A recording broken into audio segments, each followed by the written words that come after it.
bewitching medieval city of Fez was founded on the banks of the Juvhar River in the 8th century by Idris I, a descendant of the Islamic prophet Muhammad. Soon after came the 9th century University of Al-Qarawiyyin, the oldest place of higher education in the world. In its UNESCO-listed Medina, Fez is a multisensory journey, via the Technicolor tannery pits, the clang of artisans shaping copperware and the panoply of scents that will guide you better than any map. The alleys in Fez are as tangled as the centuries-old calligraphy, tilework and stucco that adorns the city's palaces, mosques, madrasas and shrines. Today we share the top 10 best things to do in Fez so you can plan a trip and experience all the exciting attractions and activities this beautiful city has to offer. Starting with number 10, Medina. What is believed to be the largest pedestrian zone in the world is an indecipherable maze of more than 9,000 mostly nameless alleys. This is held by many as the greatest walled city in the Arab world, where the intertwining streets are so dark and narrow that you can't even see them from the lookouts atop the valley. No map can make sense of this place, and you're sure to get lost, but that's part of the fun.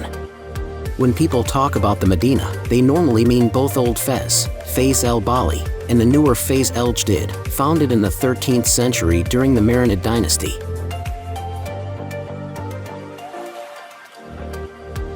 At number 9 is the Bou Inania Madrasa.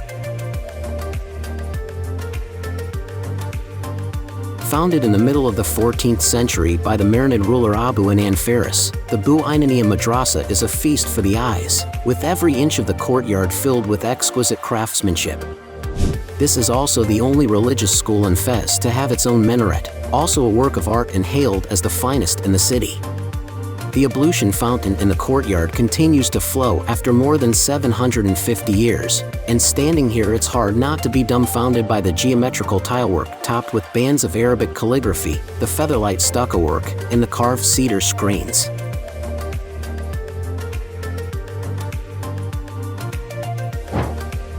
At number 8, Jardin Jnan Sbil.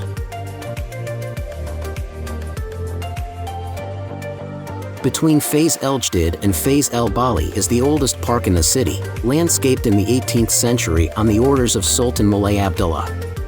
A rare patch of green space where you can flee the crowds in the Medina for a few minutes, Jardin Jnan Sbil was allowed to fall into decline until the 2000s when it was replanted. Now meticulously tended, the park has a large pond and water gardens where geometric fountains are festooned with zellige tiles, all bordered by geometric beds of roses, cactuses, and low boxwood hedges. At number 7, Marinid Tombs. A stirring panorama of Old Fez awaits you at the ruins of a royal necropolis from the Marinid dynasty, 13th to 15th centuries. Ousting the Almohad dynasty, the Marinids took over the city in 1250 and soon established the new fortified palace city of Fez el Jadid beside the old city, Fez el Bali. Still standing from this time are the vestiges of two mausoleums with monumental horseshoe arches and faint remnants of stucco decoration. Their occupants are unknown, but the quality of the scraps of ornamentation point to high status. At number 6 in our list, Borj Sud. Borj Nord's sister fort is perched on a hilltop across the valley, with a wonderful panorama of Fez from the south. Borj Sud was constructed in the same period, but unlike its sibling it retains its simple square silhouette, without corner bastions. You can get there in a few minutes from Bab Boujloud, crossing the river and then Boulevard Al-Fassi, N6. The route winds up the hill through an olive grove, and standing at the base of the fort's walls you can see the entire Medina of Fez bedded in the valley, with the mountain, Jebel Zalek, rearing up behind.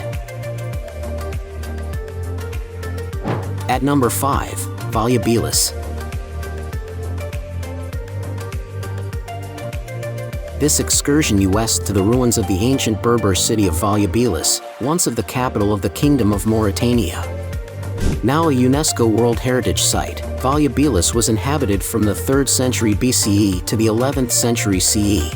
and was ruled by Rome before being taken by local tribes in the 3rd century CE, never to be recaptured. What speaks to the great wealth of the city is its amazing amount of mosaics, many still in situ at once luxurious villas. At number 4, Erg Chebbi Dunes.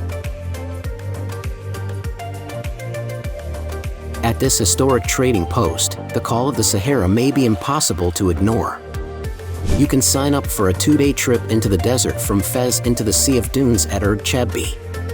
On this journey you'll drive through cedar forest inhabited by monkeys, and enter the Middle Atlas Mountains to see Berber villages, a 1930s ski resort, mountain springs, and jagged rock formations. Later, you'll descend to the desert and will ride a camel into the sands to spend the night in a Berber camp.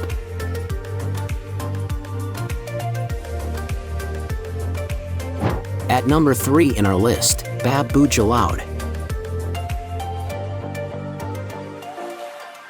The elegant minaret of the Bou Inania Madrasa can be seen through the horseshoe arch of Fez El Bali's Great Western Gateway. What may take you by surprise is how young this monument is compared to the religious schools and shrines in Fez. The Bab Bou Jeloud dates to 1913 from the time of the French Protectorate, and is in a neo-Moorish style known as Moresque. What has earned the gate so much affection is its fassi tilework, in a vivid blue on the outer wall and green on the interior. At number 2, Al-Attarine Madrasa. This 14th century madrasa by the spice and perfume market at Souk Al-Attarine is a masterpiece of the Marinid dynasty, commissioned by the Sultan Abu Sa'id Uthman II. In the same vein as other Marinid religious schools in Fez, the Al-Attarine Madrasa has sophisticated decoration on its rectangular courtyard. There you can stare in awe at the technical accomplishment of the cedar carving and stucco work. Most impressive though is the tile cutting decoration, using a technique called texture where the tile glaze has been carefully scraped off to create a shiny pattern. Check out the number 1 places in our list, Chouara Tannery. Not far northeast of the Mosque of Al-Qarawiyyin is the largest of the city's 3 tanneries, going about its business in almost the same way for more than 800 years. Here sheepskin, goatskin, and cow and camel hides are cured and cleaned in a pungent mix of cow urine, pigeon droppings, salt, quicklime, and water. Once soft they are then soaked in big colorful earthen pits to be dyed. Traditionally these would contain turmeric, yellow, indigo, blue, mint, green, henna, orange, and crushed poppy, red, although chemical dyes tend to be used today.